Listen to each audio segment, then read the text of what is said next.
Mesdames, Messieurs les présidents, Mesdames, Messieurs, chers confrères et futurs confrères, c'est vraiment un grand plaisir pour moi d'être là à double titre. Au titre de la représentation de la conférence des doyens, puisque Patrice Diot, son président, et Nanou Pham, sa vice-présidente, m'ont confié donc cette très agréable mission de vous accueillir à Lille, et je vous accueille évidemment en tant que régional de l'étape, en tant que doyen de l'UFR 3S. Alors, peut-être pour satisfaire votre curiosité sur cet objet récemment arrivé dans le paysage qu'est l'UFR 3S, c'est une faculté de santé et de sport qui a été créée il y a maintenant 7 mois, qui regroupe donc à Lille les facultés de médecine, de pharmacie, d'odontologie, de sport et d'ingénierie de la santé. Donc c'est une grosse machine qui fait à peu près 23 000 étudiants, puisqu'on a également un certain nombre d'instituts paramédicaux hébergés ou en convention. Alors, la conférence des doyens dont je fais partie reconnaît, et le nombre de participants impressionnant à ce congrès en est le témoin, la place que maintenant la médecine générale, nouvelle spécialité, a prise dans le paysage. Et je peux vous garantir que sur les 2 dernières années, il y a eu une foultitude de réunions qui sont tournées beaucoup autour des 2 grandes réformes, la réforme du second cycle, la réforme du 3e cycle, où la spécialité médecine générale a trouvé toute sa place. Et je me souviens encore assez récemment d'Olivier Saint-Lary qui avait fait une présentation stratégique du CNGE à la conférence des doyens. Donc là-dessus, soyez convaincus que je dirais que l'universitarisation de la médecine générale, c'est plus le problème. Enfin, ça reste encore, bien sûr, comme vient de le dire l'oratrice précédente, à monter en charge, mais on est en train de se tourner vers d'autres préoccupations, d'universitariser notamment la maïeutique, d'universitariser les soins infirmiers et d'autres professions paramédicales. Je voudrais juste prendre un petit instant pour vous expliquer un peu comment nous voyons les choses à Lille. Je pense que d'abord, effectivement, il faut en permanence alimenter la filière universitaire de médecine générale en titulaire et en associé, bien sûr, et nous nous y employons. Et il faut aussi trouver les supports qui conviennent pour amener les jeunes futurs professionnels à se déterminer pour cette orientation universitaire.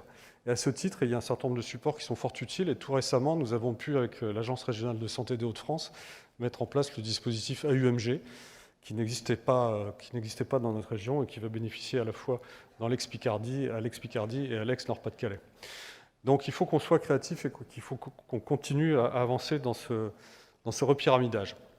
Ensuite, il faut j'ai veillé particulièrement à ce que la médecine générale trouve sa place, elle soit intégrée à la recherche, à la stratégie de recherche de l'institution. Donc on a mis en place dans les instances de gouvernance de la recherche une représentation soins premiers. Alors, soins premiers parce que on en a déjà d'emblée une vision interprofessionnelle et on essaye d'y associer évidemment les acteurs de soins premiers autour de la spécialité médecine générale, bien sûr, mais aussi la pharmacie d'officine et les autres professions attenantes.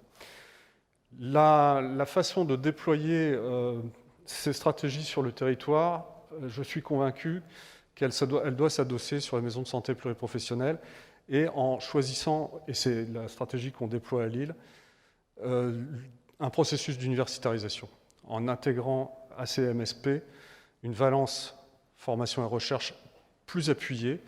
Ça ne veut pas dire que les autres, bien sûr, ne participent pas à la formation et à la recherche, ce n'est pas du tout ce que je veux dire, mais que ces MSPU soient des lieux privilégiés de projection de la faculté hors les murs et qui soient vraiment orientés soins premiers, tout en s'adossant au tissu d'équipes de recherche labellisées qu'on a dans nos facultés.